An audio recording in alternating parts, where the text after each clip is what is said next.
A entrevista de emprego. Só de ouvir estas palavras, aposto que muita gente sente logo um frio na barriga. É aquele momento de alta pressão que pode de facto mudar o rumo de uma carreira. Todos já passamos por isso, não é? A ansiedade, a expectativa, aquela sensação de que está tudo em jogo. Bem, nesta análise vamos mergulhar a fundo neste processo e descobrir como transformar essa pressão em pura performance. Parem um segundo para pensar nisto. Anos de estudo, de trabalho, de dedicação, de noites mal dormidas, tudo espremido para uma conversa de meia hora. É de loucos. A pressão é, obviamente, imensa e sentir o peso desse momento é perfeitamente normal. A questão aqui não é tentar eliminar o nervosismo por magia, mas sim aprender a usá-lo a nosso favor. Pois é, esta é a pergunta de 1 milhão de euros. Se bastasse ter as qualificações todas certinhas no currículo, as entrevistas seriam só para tomar café e assinar o contrato. Mas a realidade é outra. O que acontece é que há um fosso gigante entre ser qualificado e saber mostrar essa qualificação. É precisamente esse fosso que vamos aprender a atravessar. Ok, vamos lá dissecar isto. Estas são as armadilhas clássicas, os erros mais comuns onde quase todos caem. A falta de pesquisa sobre a empresa, as respostas genéricas que não dizem nada, deixar que o nervosismo tome conta de nós, o silêncio constrangedor quando o entrevistador pergunta «Tem alguma questão?». E esta última então é incrível. Esquecer de enviar um simples e-mail de agradecimento.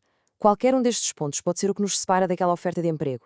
E é aqui que a orientação de Edson Said, o autor do guia que estamos a analisar, se torna a nossa bússola. A frase dele diz tudo. O problema raramente é a falta de talento. O verdadeiro desafio é construir uma ponte sólida entre o talento que temos e a nossa capacidade de o comunicar. E adivinhem qual é o material de construção dessa ponte? Exato, a preparação. É mesmo isto. A entrevista não arranca no momento em que apertamos a mão ao recrutador. De todo. Ela começa dias, às vezes até semanas antes, em casa. Encarar a entrevista como uma missão, com estratégia e reconhecimento do terreno, muda completamente as regras do jogo. E se havia dúvidas, olhem bem para este número. 3 vezes mais probabilidade de sucesso. Isto não é sorte, não é magia, é o resultado direto de fazer bem o trabalho de casa. A preparação é, sem dúvida, a maior vantagem competitiva que se pode ter neste processo. Então, na prática, o que é que significa preparar-se? Significa vestir a pele de um detetive, investigar a empresa a fundo, esmiuçar o anúncio de emprego, palavra por palavra, e preparar perguntas inteligentes que mostrem que estivemos atentos. Claro, tratar da logística para não haver surpresas e, talvez o mais importante, conhecer o nosso próprio currículo como a palma da nossa mão. Muito bem, chegamos ao coração da batalha, as perguntas. Especialmente aquelas que nos dão um nó no estômago, do género, fale-me de uma situação em que. É aqui que muita gente tropeça e dá respostas vagas. Mas existe uma arma secreta, uma técnica para transformar estes momentos de pânico numa oportunidade de ouro para brilhar. E o nome dessa arma secreta é o método STAR. Não é nada de complicado, é apenas uma sigla que nos dá uma estrutura, uma espécie de guião para contar uma história profissional com princípio, meio e fim. É muito provavelmente a melhor ferramenta para dar vida àquelas competências que listamos no CV.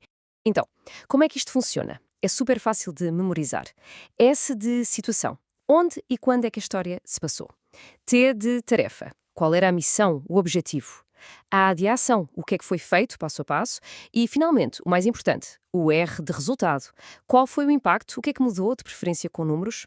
Simples, certo? E incrivelmente poderoso. E este exemplo mostra a diferença brutal. A resposta fraca é uma opinião. Eu sou bom. Ok. A resposta STAR é uma prova. Passamos do eu acho que sou bom para o deixem-me mostrar-vos como é que eu sou bom. É específico, é credível e mostra competência em ação, não apenas em palavras. A diferença é da noite para o dia. Mas atenção, nem tudo se resume a palavras e respostas perfeitas.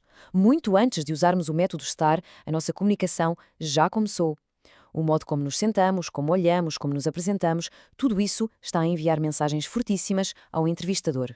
E é basicamente isto. De um lado, temos os sinais que gritam estou confiante, estou interessado, uma postura direita, um sorriso, contacto visual. Do outro lado, os sinais que podem ser interpretados como nervosismo ou até desinteresse. Estar encolhido, braços cruzados, evitar o olhar. Ter consciência destes pormenores pode mudar radicalmente a forma como somos percebidos. E quando a entrevista termina e saímos da sala a pensar que já está?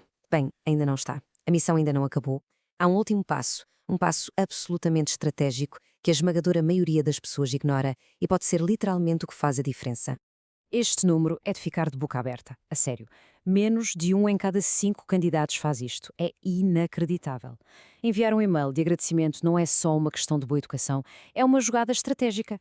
Serve para reforçar o interesse, para relembrar pontos da conversa e, claro, para manter o nosso nome fresco na cabeça do recrutador. E não tem nada que saber.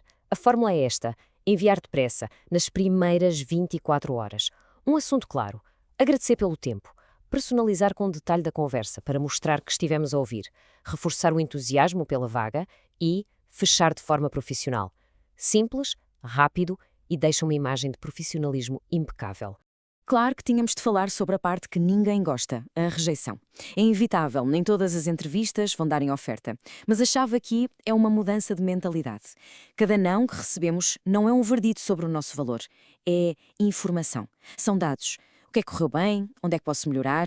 É transformar a rejeição em aprendizagem. Isso é resiliência.